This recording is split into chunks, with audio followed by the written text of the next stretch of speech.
Shalom, selamat hari Sabat.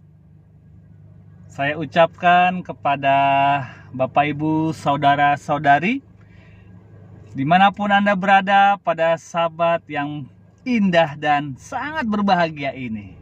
Kembali dengan saya, Pastor Francis Morrison Balo, Gembala Gereja Masehi Advent Hari ke-7 CI Gading Serpong.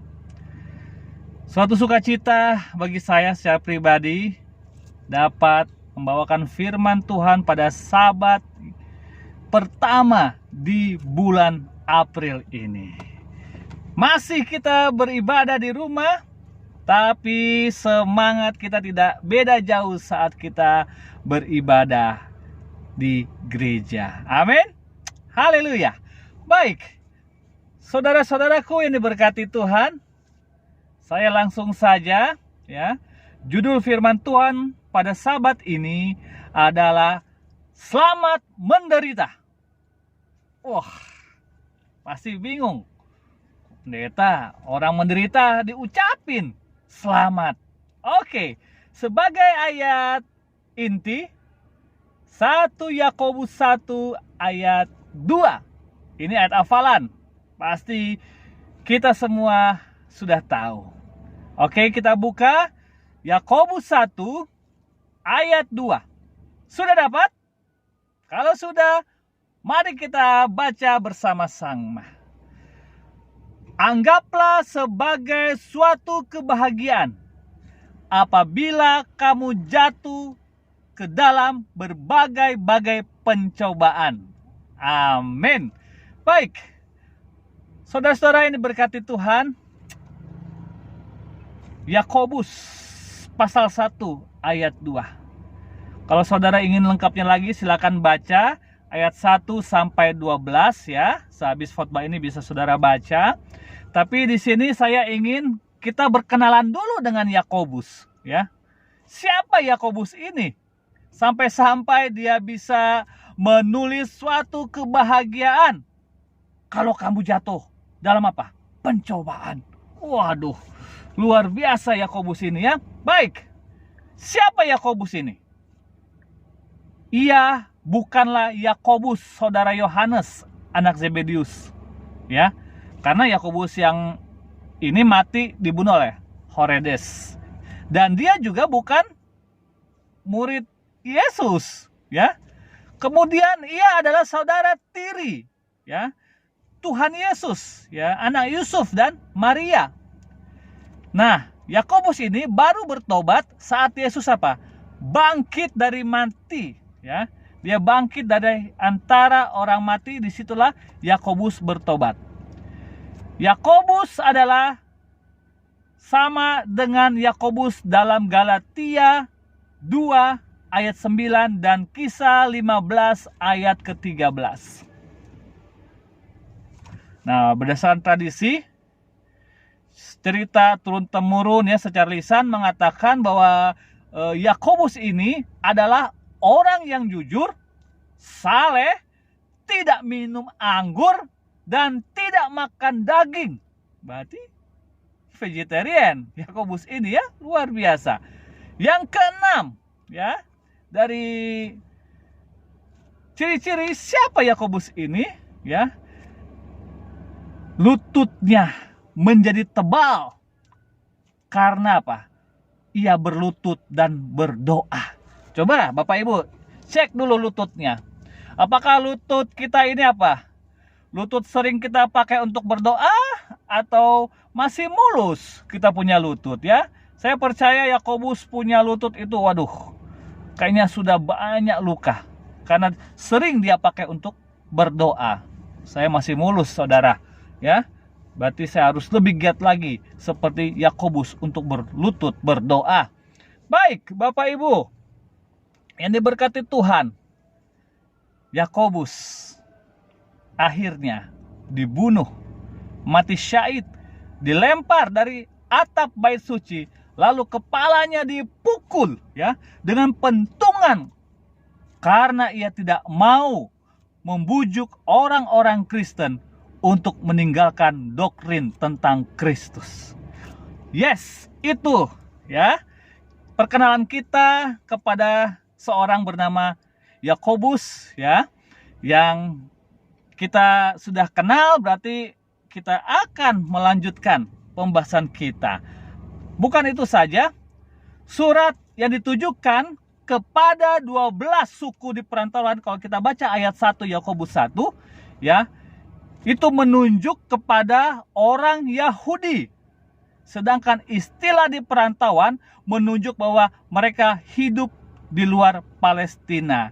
Jadi sekali lagi, ini cocok dengan panggilan apa? Yakobus sebagai rasul untuk orang bersunat atau orang Yahudi ya. Jadi bisa kita simpulkan bahwa Yakobus menunjukkan suratnya kepada orang-orang Kristen Yahudi yang tersebar di luar Israel atau Palestina.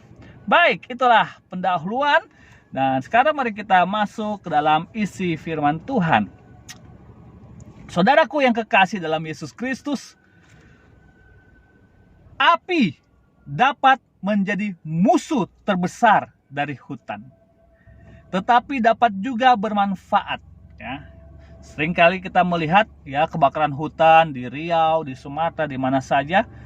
Tapi itu apinya benar-benar sengaja ya. Tapi kalau api ya bisa menjadi manfaat yang baik apabila pembakarannya terkendali ya. Jadi para ahli mengatakan bahwa pembakaran yang kecil dan sering disebut pembakaran terkendali akan membersihkan bagian dari hutan, dari dedaunan dan ranting-ranting pohon yang telah mati, tetapi tidak akan menghancurkan pepohonannya. Jadi kalau pembakaran terkendali menyisakan abu yang sangat berguna bagi pertumbuhan benih pohon.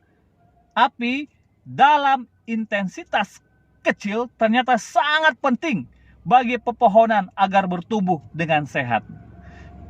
Memang perih, sakit kalau kita kena api. Nah, demikian juga dengan pencobaan digambarkan sebagai api ya, dalam Alkitab sangat penting bagi pertumbuhan dan kesehatan rohani kita.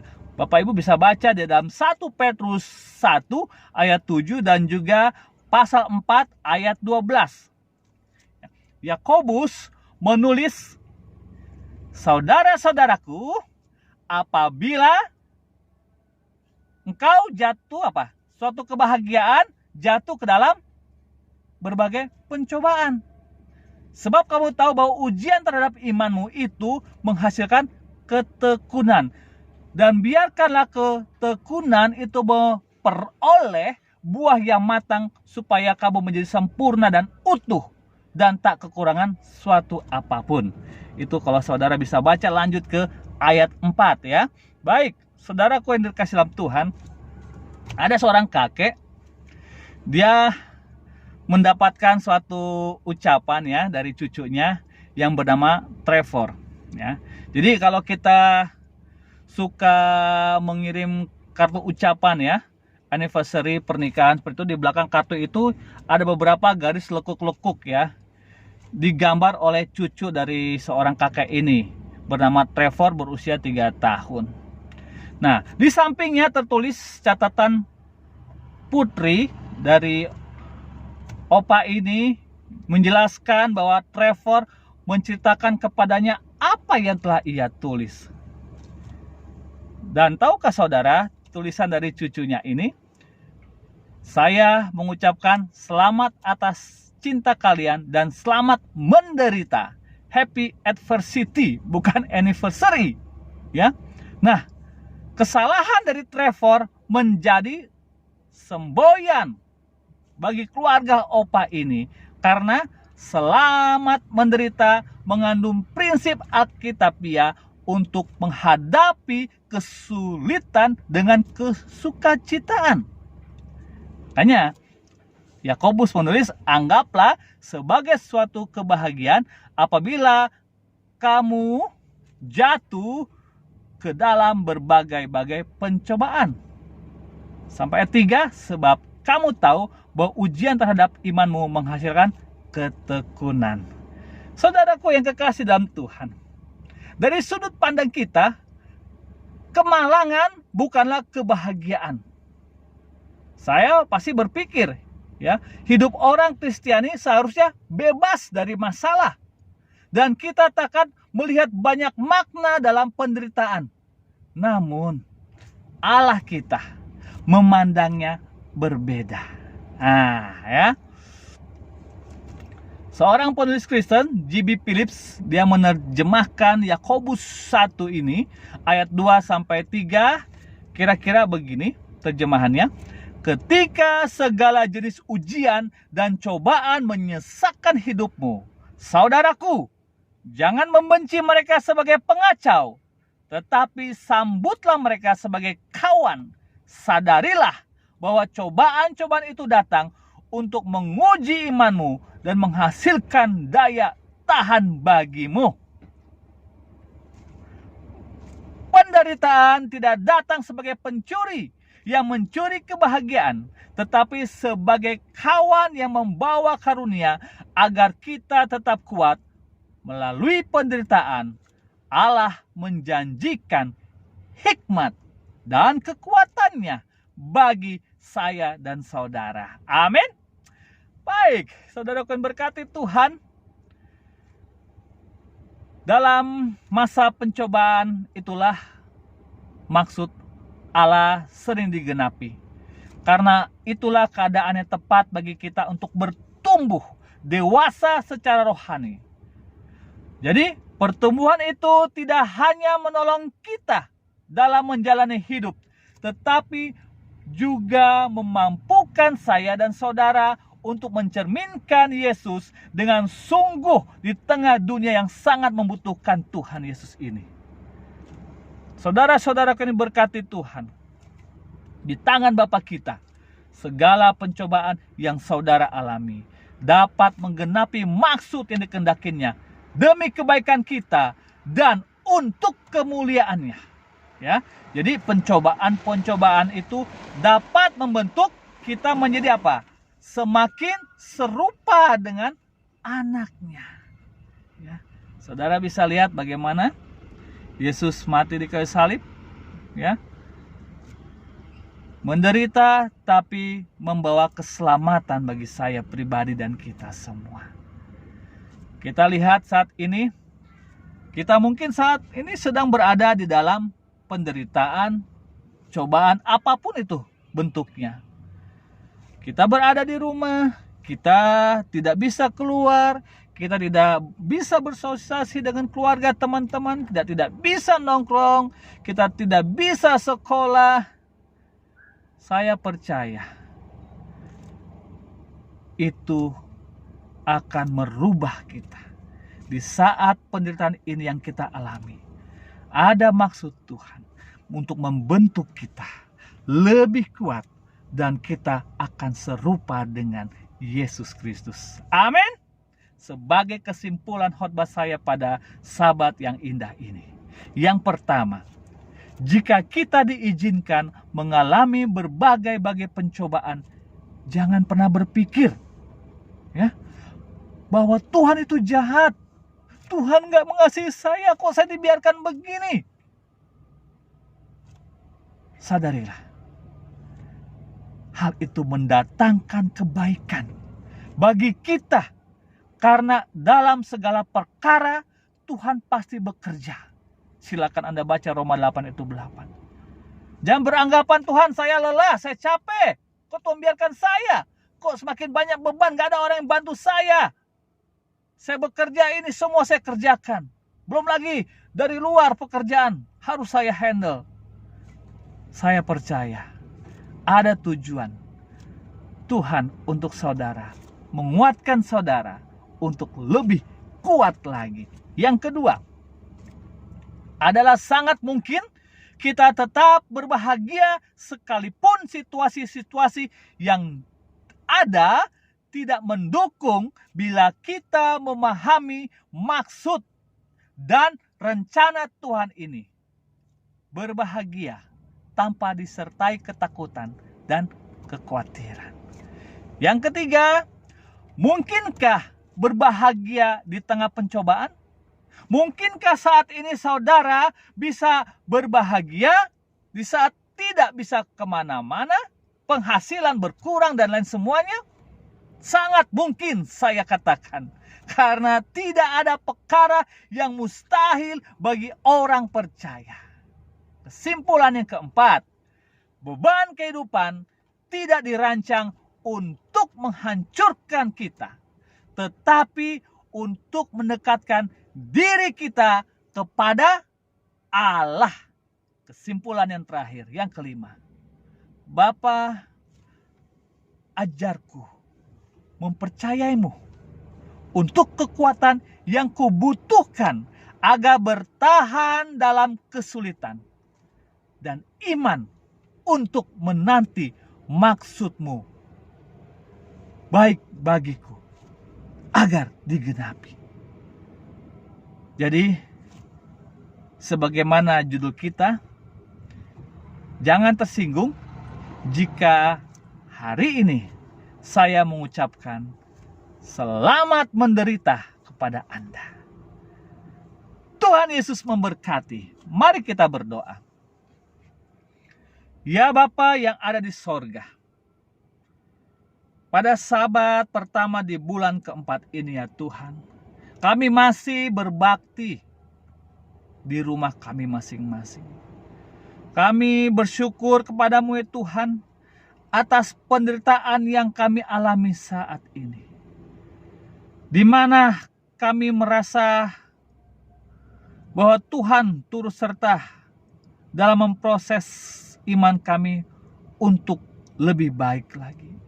Sebagaimana firman yang kami belajar dari seorang Yakobus, anggaplah suatu kebahagiaan apabila saya jatuh ke dalam berbagai-bagai pencobaan. Dan saat ini ya Tuhan, kami alami umat-umat Tuhan di mana mereka berada saat ini sedang menikmati penderitaan. Penderitaan yang dapat membawakan sukacita bagi kami semua ya Tuhan. Terima kasih Bapa atas perlindungan Tuhan bagi kami semua. Kami dapat menikmati berkat-berkat Sabat, berkumpul bersama keluarga, sanak saudara. Bapa yang ada di sorga, hamba berdoa untuk saudara-saudara hamba yang saat ini berada di rumah sakit. Engkau jamah sakitnya Tuhan. Engkau berikan kesembuhan. Para hamba-hamba Tuhan juga yang sakit, Engkau akan berjaga, Engkau akan sembuhkan melalui pelayanan para dokter dan suster. Berkati pemerintahan kami ya Tuhan. Biarlah mereka semua dapat melayani sesuai dengan kehendak Tuhan. Berkati umat-umat Tuhan di dalam segala usaha pekerjaan mereka ya Tuhan. Kami tahu saat ini banyak yang susah, perekonomian menurun, tapi kami percaya Tuhan tidak akan tinggalkan umat-umat-Mu ini. Bapa yang ada di sorga, kami tahu ya Tuhan, ini merupakan warning, tanda dari Tuhan bahwa Engkau akan segera datang. Semua nubuatan mulai digenapi, bahkan hampir selesai ya Tuhan. Siapkanlah kami ya Tuhan dengan curahan Roh Kudus-Mu. Kami akan menyambut kedatangan Yesus kedua kali, dan kami akan tetap setia dalam mempertahankan kebenaran Sabat yang sudah Tuhan berikan bagi kami. Terpujilah nama Tuhan. Kami percaya Roh Kudus nantiasa hadir dalam hati kami. Ya Tuhan, kuatkanlah iman anggota kami. Biarlah mereka tetap setia kepada Tuhan. Gunakan waktu lebih banyak untuk berdoa, memuji besarkan nama Tuhan. Terima kasih Bapa. Terima kasih ya Roh Kudus. Dan terima kasih Yesus atas semuanya yang telah kami nikmati. Hamba-Mu serahkan doa ini hanya di dalam nama Yesus yang sudah menjadi juru selamat kami. Yang percaya katakan amin. Haleluya. Tuhan Yesus memberkati. Selamat Sabat.